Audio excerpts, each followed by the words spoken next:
Audio Jungle.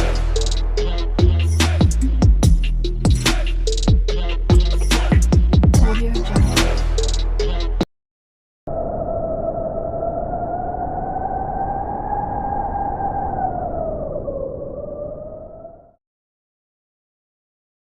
Ibu Ketua Majelis Taklim At-Taqwa, Ibu Dirah dan jajarannya semua.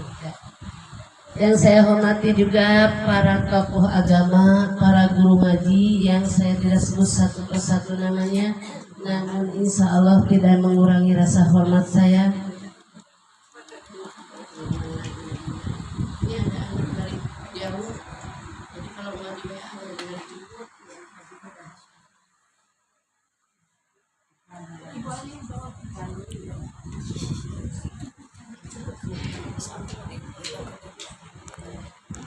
Putra putrinya. Amin ya Allah ya Rabbal alamin. Ya, baru yang ketiga ya Bu. Nah, ya amin sedunia. Yang keempat, ibu-ibu mudah-mudahan yang punya suaminya tidak nikah lagi. Yang belum segera punya suami. Yang selanjutnya yang punya hutang mudah-mudahan segera lunas hutangnya. Setelah lunas, ya terserah ibu-ibu itu punya kehidupannya, Bu. Romantika kehidupan. Kalau enggak udah utang tergas semangat nyari duit. Alhamdulillah, alhamdulillahilladzi arsala rasulahu bil huda wa dinil haqq liyudhhirahu ala dini kullihi sama yang wa banyak duitnya. kafa billahi syahida. Kita kasih berapa? Asyhadu an la ilaha illallah wahdahu la syarikalah takdiran bihi wa tauhidan wa asyhadu anna Muhammadan abduhu wa rasuluhu la nabiyya ba'dah. Qala rabbi israh li sadri wa yassir li amri wa hlul 'uqdatam min lisani yafqahu qawli wa qala aidan la in syakartum la azidannakum wa la in kafartum inna adabi lasyadid. Sadaqallahul aliyul azim. Yang saya hormati tentunya Sohibul Bait, keluarga Bapak Sarbini dan Ibu Mira, juga keluarga besarnya. Yang saya hormati Ibu Ketua Majelis Taklim Baitul Ilmi yaitu Ibu Airofiah, juga Majelis Taklim At-Tawadu Mama Farsa. Terus siapa Mama Farsa? Solehatun. Bukan solehatun. Lebih hadis ini sudah ada lisinya, sudah apa nisab ya dalam kurban, berkurbanlah. Maka kalau tidak berkurban, jangan mendekati tempat sholat. Jangankan di tempat sholatnya, dari mendekati aja tidak boleh, maka akan jauh dari rahmat Allah. Maka kalau yang sudah mampu, marilah kita berkurban. Untuk apa? Untuk kendaraan nanti di yaumul akhir.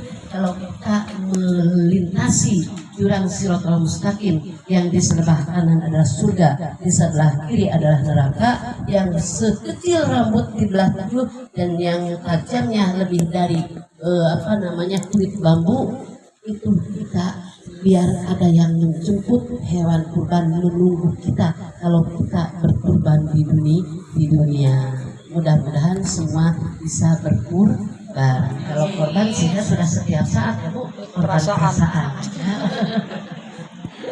Ya, itu ya Bu yang riwayatnya. Jadi itu asyukru bil amal. Jadi setiap saat kita bersyukur, bukan hanya sekedar diucapkan saja. Dan syukur itu bukan hanya sekedar kita mendapat rezeki yang banyak saja. Syukur itu harus ketika kita sedang lapang, ketika kita sedang sempit. Ini mah ketika dapat rezeki, syukur alhamdulillah ya, dapat rezeki segini banyak, duit segini ya. Ketika kita dikasih musibah sama Allah, kita tidak pernah merasakan syukurnya, nikmatnya. Di balik musibah itu pasti ada hikmah ya Bu ya. Jadi syukur itu tidak terbatas ya. Bahkan ibadah kita Bu, ibadah kita belum masuk ke rasa syukur kita apa yang diberikan nikmat oleh Allah kepada kita. Nikmat kita berjalan ya sudah awi ya. Nikmat kita berjalan melihat itu kita sudah banyak nikmat dari Allah. Oh Bapak sehat kita bertahun-tahun kita sehat, dikasih sakit apa ibu-ibu diam aja kalau sakit ya kan, cepet cari obat sampai obat awal ke warung dulu karena tidak enak Bu. Sakit itu biar kata cuma pilek nggak enak, yang namanya sakit ya cepat buru-buru. Karena apa? Di samping ya enak karena takut mati, takut kelewatnya ya. Padahal mati mah sudah pasti ya Bu. Mati mah mudah-mudahan kita dalam keadaan husnul khotimah bila Allah mengambil ajal kita. Amin ya Allah ya Rabbal. Ibu-ibu jamaah yang dirahmati Allah. Di dalam Al-Quran Allah berfirman, la in syakartum la azidannakum wal in kafartum inna adzabi lasyadid. Barang siapa yang bersyukur atas nikmatku, maka aku akan tambahkan nikmatku, dan barang siapa yang kufur atas nikmatku, maka aku akan turunkan adab yang sangat berat ya Bu ya. Syukur ya Bu. Syukur ini kita ada 3 kategori syukur. Satu, syukru bil qalbi ya. Jadi syukur dengan hati. Ya kita yakini pastikan nikmat itu dari Allah. Bukan nikmat itu datang semata-mata, kalau enggak datang dari makhluk, tapi tetap nikmat itu dari Allah walaupun melalui makhluk. Yang kedua yaitu syukru bil lisan. Kita selalu mengucapkan kalimat thayyibah. Segala apa yang diberikan ke kita selalu alhamdulillah ala kulli halin. Alhamdulillah binikmatillah ya. Jadi alhamdulillah itu pujian kepada Allah Subhanahu wa taala atas segala yang diberikan kepada kita. Singkat saja Bu, cepat waktunya ya. Yang terakhir adalah asyukru bil amal. Asyukru bil amal itu dengan perbuatan kita. Segala perbuatan kita tasarufkan, kita kerjakan sesuai dengan yang memberikan nikmat, keinginan memberikan, yaitu sesuai dengan keinginan Allah. Allah kita duduk di sini, Allah inginkan kita duduk di sini ya. Itu sesuai dengan apa yang Allah inginkan. Misalkan gini, berterima kasih kepada manusia misalkan. Orang berjasa kepada kita berterima kasih kepada orang itu. Dengan jalan apa berterima kasih? Menyenangkan hati yang memberi jasa kepada kita. Ya. Jadi kita menyenangkan hatinya, kita menyenangkan hari itu, berterima kasih dan itu merasa senang dirinya dengan apa yang kita lakukan, itu menjadi ladang ibadah, menjadi amalan. Kemudian sekarang Bu, salah satunya beramal, syukur beramal. Itu sebentar lagi ada kita memang umat Islam alhamdulillah cepat habis lebaran lagi ya Bu ya.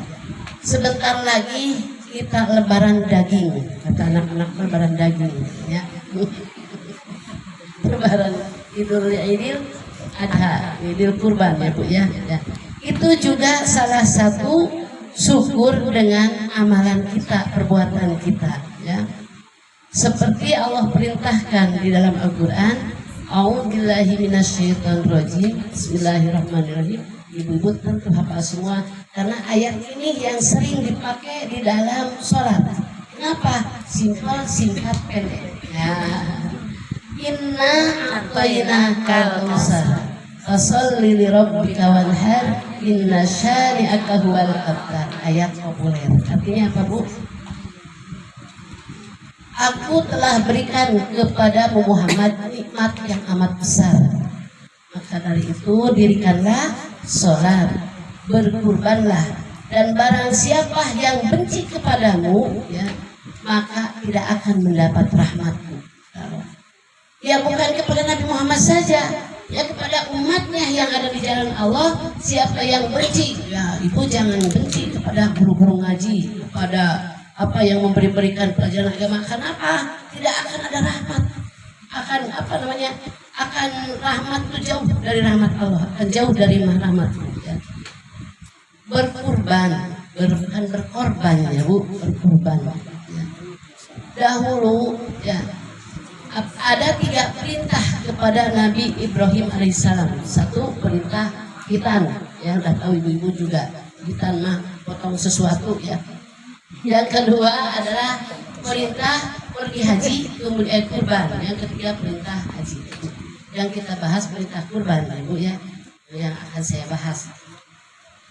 Sebelum Nabi Ibrahim alaihissalam diperintahkan untuk kurban, Nabi Ibrahim bersedekah dengan 100 unta, 300 sapi, kemudian 1000 domba. Satu kampung heboh. Ya, misalkan Ibu Patona masih sekampung, banyak heboh, semua memuji semua, maka dari itu hilanglah pahala. Nah kemudian turunlah ya perintah kurban pada Nabi Ibrahim alaihissalam. Ya. Ketika Nabi Ibrahim alaihissalam tidak mempunyai anak, udah beberapa rumah tangga dengan berapa tahun dengan rumah tangga, bahkan puluhan tahun ya dengan Siti Sarah, tidak mempunyai anak. Kata Siti Sarah ya, ahai ya, nikahlah lagi supaya mempunyai anak. Ada enggak ibu-ibu yang sekarang di sini nyuruh nikah lagi sama suaminya? Kalau ada saya acungin kau dua. Tidak ada. Kalau Siti Sarah menyuruh, enggak, kiranya enggak ya Sarah, katanya enggak. Biarin itu kan belum takdirnya diberikan anak, sabar aja. Aku nggak akan nikah lagi. Tetapi Siti Sarah itu terus-terusan nyuruh, ya Bu, terus-terusan nyuruh kepada Nabi Ibrahim untuk nikah lagi. Baiklah kalau gitu kata Nabi Ibrahim, kalau suami kita Bu, kita suruh nikah lagi. Sekali disuruh orang menolak, ya boleh ya. Girang. Nah, sudah begitu, tapi dengan syarat istri yang akan ditikahin oleh AA itu pilihanku, kata Siti Sarah. Baiklah, siapa pilihanmu? Aku menurut saja, yaitu hamba sahaya beliau, yaitu Siti Hajar. Siti Hajar itu tidak cantik Bu, ya, hitam, kelam. Ya, Hajar itu. Hajar itu batuk, ya. Nah, nikahlah dengan Siti Hajar. Beberapa saat, berapa lama, ya, dan hamil Siti Hajar dengan sudah hamil, lahir dengan Nabi Ismail alaihissalam. Tidak lama kemudian Siti Sarah pun hamil. Maka sekarang kalau ibu-ibu yang belum hamil ya, jadi suaminya harus nikah dulu. Nah kemudian Siti Sarah pun hamil dengan melahirkan Nabi Ishak, Bu ya, alaihis salam. Kalau Nabi Ishak mah turunan Yahudi, kalau Siti Hajar Nabi Ismail mah keturunan Islam, Bu ya. Nah kemudian ya sudah gitu Allah turunkan ujian, dipuji ya. Sudah lama tidak punya anak ya Bu, menginginkan anak, diperintahkan nikah sama istrinya juga tidak mau, tadinya jadi mau ya. Kemudian lahirlah anak Nabi Ibrahim, Nabi Ismail. Selagi senang-senangnya anak itu mau meningkat remaja, mungkin usianya 13 tahun ya. Lagi sedang-sedangnya anak itu serba bisa. Nah kemudian Nabi Ibrahim itu pada tanggal 8 Zulhijjah ketiduran, setengah ketiduran, mimpi. Allah memerintahkan, wahai Ibrahim, sembelihlah Ismail. Kaget Nabi Ibrahim itu terbangun. Karena apa? Disebut tidur juga terang, nggak tahu apa-apa gitu, nggak jadi ingat. Disebut ilham, masa iya si Allah nyuruh menyembelih anaknya sendiri. Sedangkan anak ini yang diinginkan, anak ini cek sunang menang hese capek tadi nanti kawin deh, jadi kawin deh ya. Dari situ Nabi Ibrahim mikir dulu Bu, memerintahkan untuk menyembelih Nabi Ismail. Maka dari situ Nabi Ibrahim memikir dulu pada tanggal 8 itu adalah hari Tarwiyah. Disebut hari Tarwiyah itu hari mikir. Nah kemudian udah diabaikan perintah itu karena mungkin itu mimpi, tapi mau disebut ilham, masa iya kok Allah suruh menyembelih anaknya sendiri ya. tidak percaya. Kemudian pada tanggal 9 Dzulhijjah ketiduran lagi, bukan ketiduran, cek sunah mah ngeleyep ya. Apa bahasa Jawa ngeleyep? Ngeleyep. Rodo setengah turu ya. Wis ngeleyep ngono itu ya. Mimpi maning. Ya. Mimpi maning diperintah oleh Allah suruh menyembelih lagi Nabi Ismail. Aduh, ini mah kayaknya ilham dari Allah. Maka kalau ilham dari Allah harus dikerjakan, harus dijalankan. Kemudian pada tanggal 10 ya, 10 Dzulhijjah, pada tanggal 10 itu Nabi Ibrahim udah pasti ini meyakini bahwa ini ilham perintah dari Allah Subhanahu wa taala. Bahkan kalau perintah jangankan anak, diri sendiri aja kalau Allah yang merintah akan disembelih. Nah, kemudian pada tanggal 10 itu Nabi Ismail itu disuruh mandi, singkatnya Bu. Mandi, kata Ismail, mau kemana? Katanya, begini katanya, Abah mimpi entah bilang hari ke-8 itu suruh menyembelih kamu nak. Kaget Ismail. Kemudian hari kedua mimpinya sama seperti itu. Maka Abah musyawarah dengan biarin ibumu jangan tahu dulu. Ya Abah, kalau memangnya itu perintah Allah, aku ridho, ikhlas, insya Allah aku akan menjadi anak yang soleh dan yang sabar. Bu, kalau anak zaman sekarang bisa akan ya. Nah, Allah memerintahkan kamu untuk disembelih, ya, dikurbankan. Kenapa mesti aku yang masih muda? Bapak aja duluan, kalau enggak Aki duluan, ya. Memang secara ini pinter ya Bu, tapi tidak soleh ya. Pinter, maka banyak anak yang pinter tapi kurang benar zaman sekarang itu. Guru ngaji, guru di sekolah berusaha untuk mendidik anak, membantu mengusahakan mendidik anak bangsa.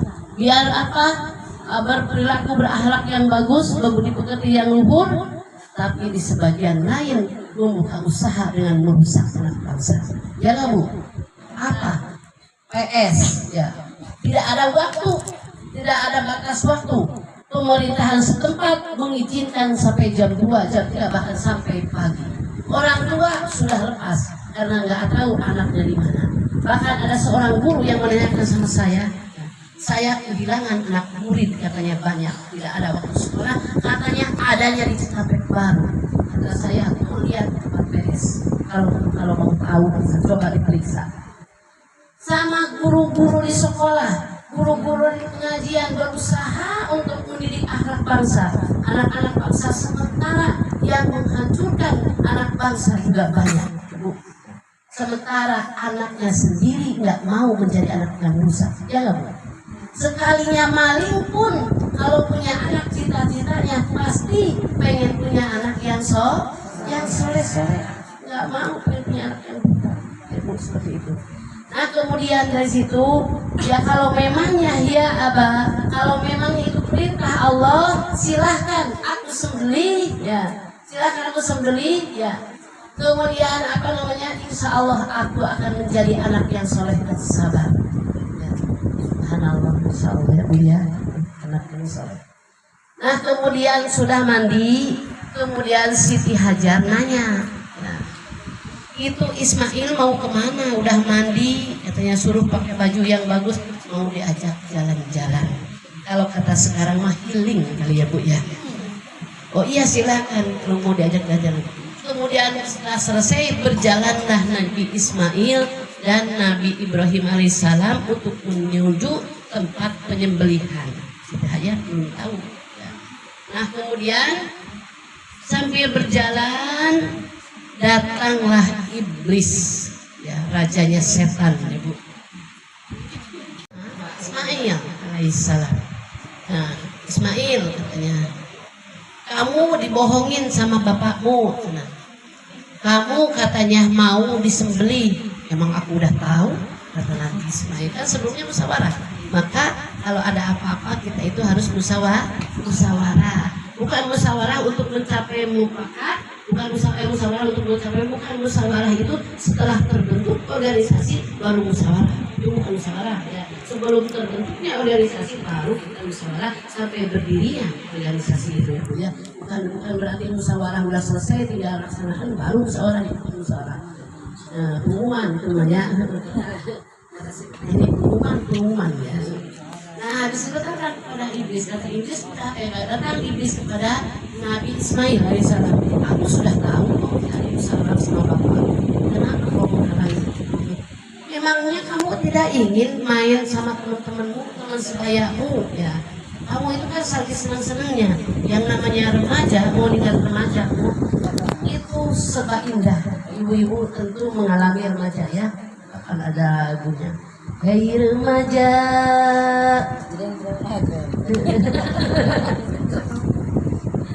Remaja itu yang indah, masa-masa yang indah. Bahkan tidak ada masa apa bagaimana yang rumit, semua indah masa remaja itu ya Bu ya. Indah di masa remaja itu. Emang kamu tidak mau menikmati masa remajamu? Ini perintah Allah, kata Nabi Ismail ya. Aku rela, bahkan aku mengikuti apa yang diberitakan Allah. Insya Allah aku menjadi anak yang soleh. Iblis itu marah. Kemudian iblis itu dilempar lagi sama Nabi Ismail. Nah, matanya sebelah. Bukan berarti mata sebelah di iblis. Ya, kena matanya sebelah ya. Maka itu disimbolkan kalau kita naik ibadah haji melempar jumroh ya. Jumrohul Aqobah Burka dan Makula gitu ya. 3 jumroh gitu ya Bu. Kemudian dari situ dibawalah Nabi Ismail ke tempat penyembelihan. Kalau di Arab itu di antara padang Arafah namanya sih ya. Memang kalau itu pernah saya tahu dari riwayat gitu ya. Kemudian apa namanya sampai di situ ya, wahai Aba, aku minta syarat sebelum aku disembelih dikurbankan, minta syarat. Pertama, ikatlah tanganku, Bu. Nah, ikat tangan, kemudian berapa tuh syaratnya? Kalau nggak salah ya Bu, cuma saya hafalnya berapa karena saya pelupa. Kemudian jangan sampai darah kena baju ya, karena nanti baju dipulang takut ketahuan ibu. Terus kemudian selanjutnya jangan ada anak-anak sebayaku lewat rumahku, takutnya ibu merasa sedih melihat anak-anak sebaya teringat akan aku. Nah, kemudian pisaunya tajamkan ya.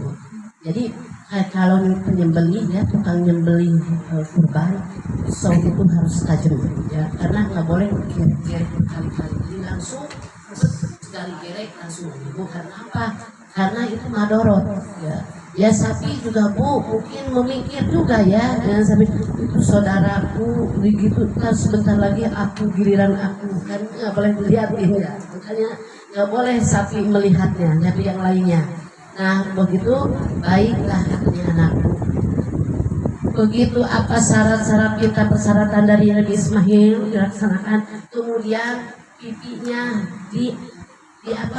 ditidurkan, diantarkan ke selama tempelin karena tangan, terus digerek-gerek itu pisau tumpul ya, yang udah tajam. Untuk memastikan pisaunya tajam, maka Nabi Ibrahim alaihissalam mencoba untuk pisau itu diiris, kalau diiris kalau dikacang karena batu, ternyata batu itu hancur, berarti pisau itu tidak tumpul dan kita tajam. Kemudian kedua kalinya begitu lagi. Kemudian Nabi Ismail kepada Nabi Ibrahim alaihissalam, wahai ya Aba, coba buka ikatanku, mungkin nanti takut disangka aku tidak ikhlas bahwa mau disembelih dijadikurbankan dengan keadaan terikat. Maka dibukalah ikatannya. dibuka ikutannya, diciumkan lagi, kemudian Allah akan menyeru kepada para malaikat, wahai malaikat, lihatlah hambaku ya, sedang apa yang beriman kepadaku, menjalankan apa yang diperintahkan oleh aku. Kata Allah, lihatkah sampai begitu khusyuknya karena mengikuti perintah. Kemudian malaikat bertakbir, Allahu Akbar, Allahu Akbar, Allahu Akbar 3 kali. Disaut oleh Nabi Ibrahim alaihissalam, La ilaha illallah wallahu akbar. Kemudian Nabi Ismail, Allahu Akbar walillahil hamd. Kita juga Bu, nanti kalau malam takbiran kita tuh sedang apapun kita bertakbir ya, meramaikan di malam Idul Adha ya Bu ya. Jangan nyetel YouTube dulu, dangdutan dulu, karaokean dulu, kita takbir dulu ya. Itu cerita singkat apa namanya kurban ya. Nah kemudian dari situ wahai malaikat, ambilkan kibas yang waktu ketika Nabi Adam, kibas Nabi Adam di surga, gantikan Nabi Ismail dengan kibas. Jadi Nabi Ismail diangkat ke surga, kibas itu kan menjadi seekor domba ya Bu. Jadi apa namanya, untuk apa? Nabi Ibrahim untuk membayar dengan keriaannya sebelum ada perintah kurban, apa namanya, bersedekah dengan 300 ekor unta, kemudian 300 ekor sapi, 100 ekor unta, 1000 ekor domba. Karena ada ria di situ, maka hapuslah itu amalannya. Seperti kita juga kalau beramal dengan ria akan sia-sia, itu syukur beramal ya. Ibu-ibu yang sudah punya ada